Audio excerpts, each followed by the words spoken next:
Hello everyone.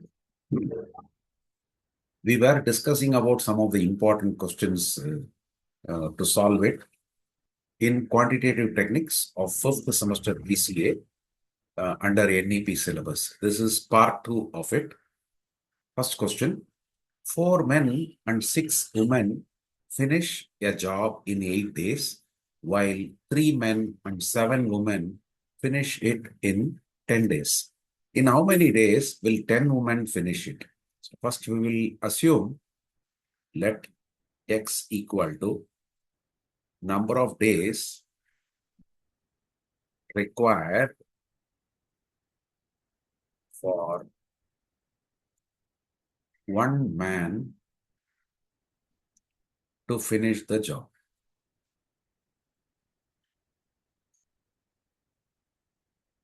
And then we will assume y as number of days required for one woman to finish the job. Now here they say 4 men and 6 women finish the job in 8 days, which means that this indicates that their 1 day work will be, 1 day work can be written as 4 men's, what do you call, sorry, let me put it like this. So I will say this implies that one man's 1 day work will be 1 by x and one woman's 1 day work will be 1 by y. So based on our initial assumption. Now 4 men's 1 day work will be 4 times 1 by x. So it is 4 by x. And then 6 women's 1 day work. That means 6 by y will be, since 1 day work, this will become now 1 by 8. Let us consider that as equation 1. And then similarly, equation 2 can be created as 3 men's 1 day work will be 3 by x. 7 women's 1 day work will be 7 by y. And that will be equated to 1 by 10. Consider that as equation 2.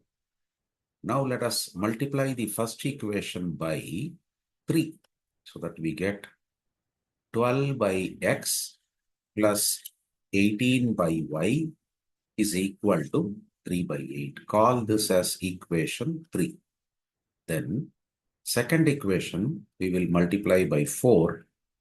So 3 into 4, that is 12 by x plus 7 into 4, 28 by y is equal to 4 by 10. So that we will call it as fourth equation. Now, if we subtract fourth equation minus third equation, 12 by x minus 12 by x gets cancelled. 28 by y minus 18 by y is equal to 4 by 10 minus 3 by 8. In the right hand side, we can consider common denominator as 80. So 10 8s are, that means 4 into 8 minus 3 10s are. So that we get 32 minus 30, which is 2 by 80 or 1 by 40. What is it? It is, that means we can say 10 by y is 1 by 40. Which means y will be cross multiplying, y will be 400. Means number of days required for one woman to finish the job is 400 days. Which means question is, in how many days 10 women will finish it? This y is 1 woman. So 10 women, this implies that 10 women can finish the job in 40 days. Because this 400 is for single woman. So for 10 women, it will reduce to 40 days. So that is the solution for this particular question. Let us move on to the next. Explain the factors that affect teaching.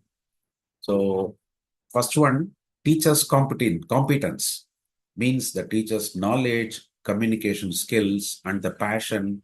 All these greatly influence the student's engagement and understanding. That is the first factor. Second factor is the student's characteristics, means the student's prior knowledge about that particular subject, how much they are motivated, means students' motivation, and the learning styles impact how they respond to the teaching. The third factor is classroom environment. A well-organized, resource-rich environment enhances learning, while distractions or large class sizes can hinder it. Teaching methods. The use of varied interactive methods helps cater to different learning needs, making lessons more effective. Then the next factor is social and cultural context, cultural backgrounds, parental support, and socio-economic factors. All this affects students' engagement and access to learning resources. So these factors combined determine how effectively teaching meets students' needs and promotes learning. That is the answer for this. Explain the factors affecting the teaching. Let us move on to the next. Write a note on evaluation system. An evaluation system is a structured approach to assess students' knowledge, their skills, and their progress. It helps the educators measure how well learning objectives are being met and provides feedback for improvement. So a well-designed evaluation system will include types of assessments, criteria and standards, methods, feedback, and continuous improvement. Types of assessments. There are formative assessments like ongoing things like quizzes and assignments, and summative assignments like end of term exams that evaluate different stages of learning. Criteria and standards. In this, clear criteria help ensure that evaluations are objective and fair.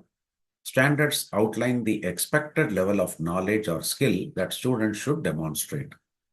Then comes methods. Common methods include written exams, practical tests, project work, and oral presentations. Using varied methods accommodates different learning styles. Then comes your feedback. Providing timely feedback is crucial as it helps students understand their strengths and areas for improvement, guiding their learning process. Then comes continuous improvement. Evaluation systems should be reviewed regularly to adapt to educational changes and ensure they meet the needs of the students and curriculum standards.